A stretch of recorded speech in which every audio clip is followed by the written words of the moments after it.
दोस्तों जैसे कि आपको पता है कि बिहार में जातीय जनगणना का लिस्ट जारी किया गया है।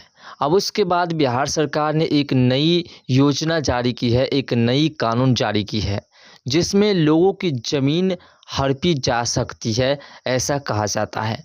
आखिर पूरा मामला क्या है, आज के इस वीडियो में समझने का प्रयास करेंगे और साथ-साथ मनीष कश्यप से जुड़ी भी कुछ विशेष बातें समझने का प्रयास करेंगे और मनीष कश्यप का इसके ऊपर क्या प्रतिक्रिया है, इसको भी जानने का प्रयास करेंगे। तो वीडियो में एंड तक बने रहिएगा।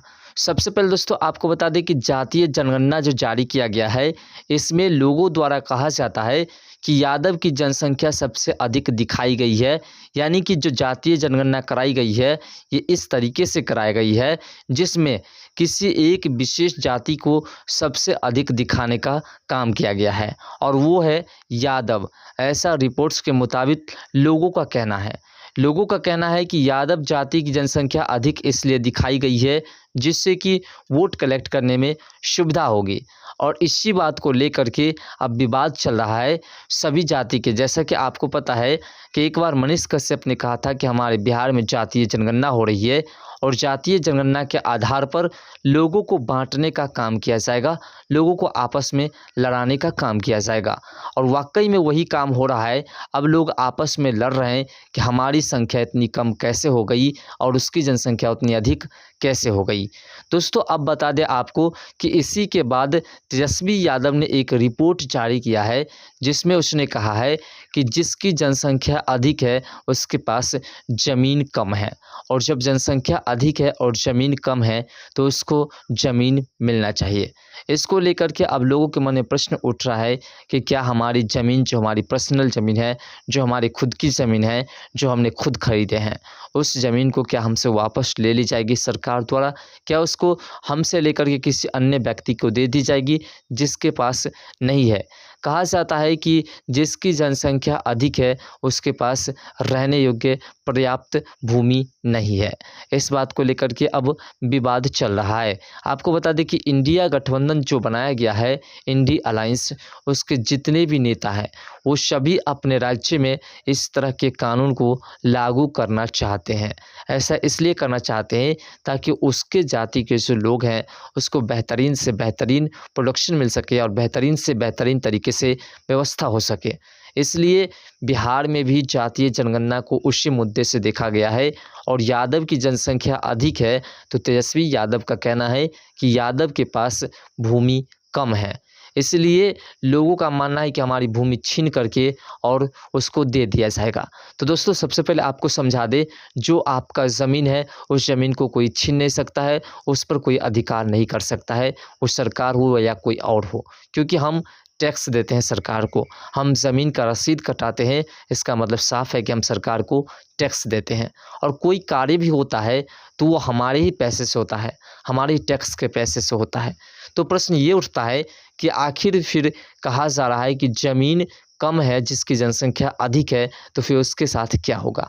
तो आपको बता दें कि एक नई कानून लागू होने जा रही है, जिस कानून के तहत अगर कोई बटेदार किसी के खेत को करता है, यानी मालिक के खेत को करता है, तो उसका अब एक टर्म्स ऑफ कंडीशन रहेगा। जैसा कि आपको पता है पहले भी एक कंडीशन बनाया गया था, जो कि अब रद्द कर दिया गया है। सिकमी बटाई का एक कंडीशन पहले था।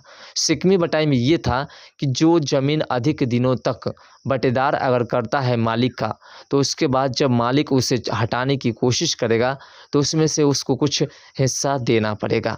इस बात को लेकर के अब चर्चाएं हो रही है कि फिर से सिकमी बटाई वाली सिस्टम ही लागू की जा सकती है, लेकिन इसमें थोड़ा-सा डिफ़िकल्ट रहेगा। डिफ़िकल्ट ये रहेगा कि अब जो ज़मीन रहेगा, जो बटेदार ज़मीन करेंगे मालिक का, उसका एक पेपर बनेगा और पेपर के आधार पर अगर खेत में फसल अच्छी तरह से नहीं होती है या फिर फसल का नुकसान हो जाता है या फिर किसी प्रकार की कोई आपदा आ जाती है, उसके बाद किसान उस ज़मीन पर, जो कि उसका खुद का ज़मीन नहीं होगा, बटेदारी पर वो रहेगा, लेकिन उस ज़मीन पर उस पेपर के माध्यम से जो है लोन पास करवा सकता है और लोन ले सकता है सरकार से। ये एक सुविधा लागू होगी। इस सुविधा से कुछ को फ़ायदा होगा तो कुछ को नुकसान भी हो सकता है, लेकिन इसको लागू करने जा रही है। अब ऐसा क्यों किया जा रहा है, इसका भी थोड़ा गणित समझ लीजिए। सबसे अधिक जनसंख्या बिहार सरकार के अनुसार, बिहार के जातीय जनगणना के अनुसार यादव की बताई गई है। और आप एक बात बेहतरीन तरीके से जानते हैं कि बिहार में सबसे अधिक खेती भी यादव करती है। भले उसके पास खुद की खेत ना हो, वो बटाई पर क्यों न लिए हो, लेकिन सबसे अधिक खेत वो करते हैं। इसका फ़ायदा यादव को मिले, इसलिए ये सरकार ऐसी कर रहे हैं, यानी कि तेजस्वी यादव को, अपनी जाति को, हमेशा वो जाति के आधार पर वोट भी कलेक्ट किए हैं और अपनी जाति को फ़ायदा दिलाने के लिए ये एक रणनीति तैयार किए हैं। इस रणनीति के तहत यादव जाति को अधिक फ़ायदा मिल सके, इसलिए तेजस्वी यादव ने इस रूल पर जल्द से जल्द कार्रवाई करने के लिए कहा है और जल्द से जल्द इस कानून को लॉन्च करने के लिए निर्णय लिया है। इससे यादव जाति को फ़ायदा होगा, ऐसा कहा जाता है। सबसे पहले तो एक झूठ ये पकड़ाया बिहार सरकार कि यादव की जनसंख्या अधिक है और इस बात को लेकर के विवाद भी चल रहा है। लोग आपस में लड़ भी रहे हैं कि आखिर हमारी जनसंख्या कैसे कम हो गई। पासवान का आरोप लग रहा है, कुशवाहा का आरोप लग रहा है कि हमारी जनसंख्या कैसे कम हो गई और यादव की जनसंख्या कैसे बढ़ गई। इसका मतलब लोग कह रहे हैं कि कहीं ना कहीं जनगणना में फॉल्ट हुई है। जनगणना उस हिसाब से किया गया है जिससे कि हमारी वोट बैंक बढ़ सके, हमारी जाति के लोग की संख्या अधिक हो सके, जिससे कि हम सरकार आसानी से बना सके। अब दोस्तों आपको बता दें कि मनीष कश्यप की इस पर क्या प्रतिक्रिया आ रही है। मनीष कश्यप का कहना है कि जिस प्रकार हमने भविष्यवाणी करते हुए कहा था कि जातीय जनगणना कराई जाएगी और जातीय जनगणना के आधार पर लोगों को बांटने का काम किया जाएगा, लोगों को आपस में लड़ाने का काम किया जाएगा। अब वही काम हो रहा है, लोग आपस में एक दूसरे से लड़ रहे हैं और लड़ रहे हैं एक दूसरे से। इसका फ़ायदा सिर्फ सरकार उठा रही है और जिस प्रकार से कहा जा रहा है कि भूमि में एक भूमि सुधार एक कानून लागू किया जाएगा जिसमें लोगों की ज़मीन में हक हो जाएगा बटेदार का भी, तो इस बात को लेकर के ही मनीष कश्यप ने कहा है कि ठीक है, बटेदार को उसका हक मिलना चाहिए, लेकिन इसमें कुछ प्रतिक्रिया भी होनी चाहिए। अब दोस्तों आपको बता दें कि मनीष कश्यप से जुड़ी एक खुशखबरी ये है कि बहुत जल्द सभी कोर्ट के जज साहब चेंज होने वाले हैं और जब जज साहब चेंज होंगे तो उससे राहत बहुत जल्द मिल जाएगी, बहुत जल्द उससे बाइज्जत बरी कर दी जाएगी। क्योंकि बिहार में जो मामला दर्ज है उस मामला के तहत लोगों को राहत मिलना जिस प्रकार से शुरू हुआ है, जिस प्रकार से सुप्रीम कोर्ट ने राहत देनी शुरू की है, उसी प्रकार से अब मनीष कश्यप को बहुत जल्द राहत मिलने वाली है।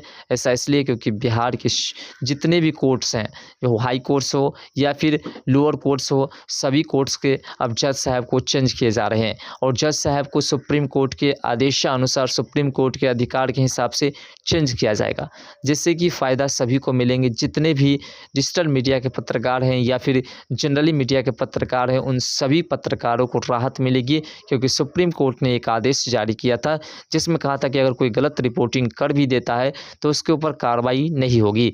इस बात को लेकर के सुप्रीम कोर्ट ने एक फिर से नए आदेश जारी किए हैं और उसने कहा है कि अब किसी भी जितने भी जज की चयन की जाएगी किसी भी कोर्ट की, तो उस जज की चयन सुप्रीम कोर्ट के हिसाब से होगी और सुप्रीम कोर्ट इसी के तहत मनीष कश्यप को राहत दिलाने वाली है। क्योंकि जिस प्रकार से नए जज की चयन होगी उस हिसाब से कानून व्यवस्था में कुछ न कुछ परिवर्तन हो जाएगा और जब कानून व्यवस्था में परिवर्तन होगा तो फिर राहत मिलनी तय है। फिलहाल बिहार में जिस प्रकार से जातीय जनगणना को लेकर के विवाद चल रहा है, जिसमें कहा जा रहा है कि किसी जाति को कम दिखाया गया है और किसी जाति को अधिक दिखाया गया है, इस बात को लेकर के अब जम कर के विवाद चल रहा है। साथ साथ जमीन का जो मैटर चल रहा है जिसमें कह रहा है भूमि सुधार एक कानून लाया गया है जिसमें लोगों का मानना है कि ज़मीन हमसे छीन करके उसको दे दिया जाएगा जिसकी जनसंख्या अधिक है, जिसके पास ज़मीन नहीं है। ऐसा बिहार सरकार का आंकड़ा है। बिहार सरकार का कहना है कि ज़मीन कम है, जिसकी जनसंख्या अधिक है तो उसको ज़मीन मिलना चाहिए और इसीलिए एक नई कानून लागू करने जा रही है। फिलहाल आप क्या सोचते हैं इन तमाम मुद्दा के बारे में कमेंट सेक्शन में अपना राय जरूर दीजिएगा। तो मिलते हैं नेक्स्ट वीडियो के साथ, तब तक के लिए बाय। जय हिंद, जय भारत, जय बिहार, जय मिथिला।